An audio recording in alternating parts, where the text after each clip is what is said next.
Now I love me a good hot hatch, and this here is the hottest of the bunch. The Grotti Brioso R. This is basically a road legal version of their cup car, so it's got massive fender flares, massive tires, brakes, suspension, cooling ducts, it's got a wing, it's got everything you can imagine, and it has an engine tuned by supercar masters Grotti.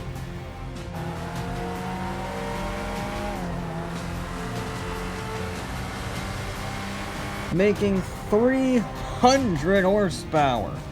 This thing is a goddamn rocket ship. Good moly.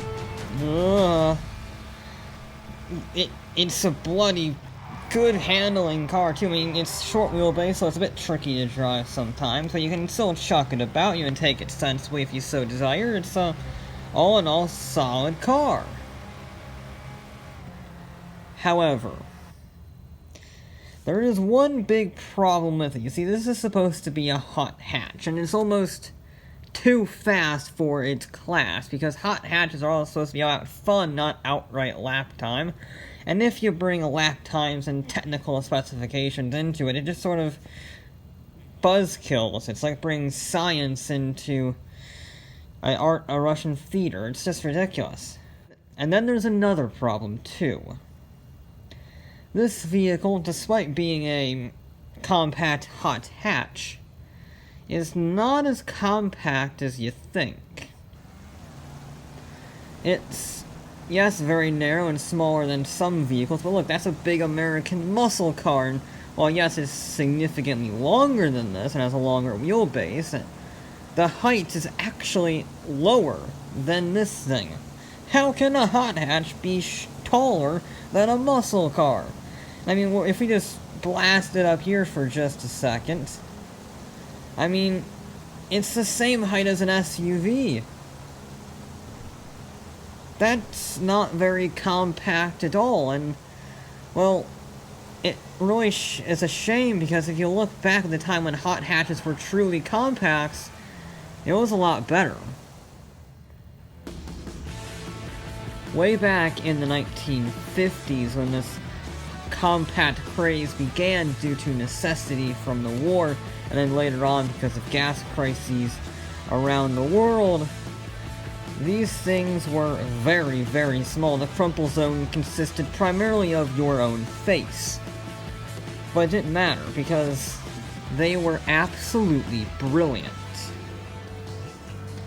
Yes, this is what you want. This is the original Brioso, the 300. And it's amazing. It weighs just 1,100 pounds. 1,100 pounds! It's shorter than me, and it's not quick, I'll give you that. Downhill, flat out, as it was there, was 80 miles an hour. Here it's flat at about 75, because it's an economy car. 2-cylinder, 1.5 liter, about 30 horsepower, but it doesn't matter how much power it has, because A, it's so light, and B, it has such a short wheelbase and is so small, it's just an absolute blast through these corners. It's like a little go-kart, only slightly safer. Slightly. And it just lifts its little wheel up, and it just turns so nicely. The steering is so responsive, despite being made in the 1950s, it is brilliant. It's just so chuckable, and it's just so cute, it's such an iconic design, it is brilliant. It's one of my favorite cars I've ever driven. And then, there's another benefit. The size really comes into its own in the city. Now, I don't have a narrow city like in Italy, but what I do have, in exchange for that, is a maze. A maze which I shall now simply drive out of. So, we'll test A, how good this car is through the corners, and B, my navigational skill at a maze. Now, I know sticking to the right-hand corner is generally a pretty good sign, so we'll start with that. And already you can see, this is... oh, this is tight. This is tight. Oh, God. Even this thing, as small as it is, struggles to fit. Now, in cases like this is the benefit of having a rear-wheel drive hot hatch. Most hot hatches are front-wheel drive, but in rear-wheel drive, you just burn the tires up, and it just turns on a dime. That is fantastic. Rear engine, rear-wheel drive, like a Comet, but it's a hot hatch, so it's much smaller than a Comet, and that gives it such an advantage to these corners. It's not great for weight distribution, but I mean, look at that. That just turns on a dime. In fact, the car would prove to be quite apt at the maze, and after just a few minutes or so, and definitely not getting lost once, with no problems at all, apart from running over a slight bit of the wall, I reached the end of the maze. Now just back it up, and there she is! Yes! Nice and easy, not even a challenge. The car performed well, even in those very narrow sections. This thing was an absolute champion.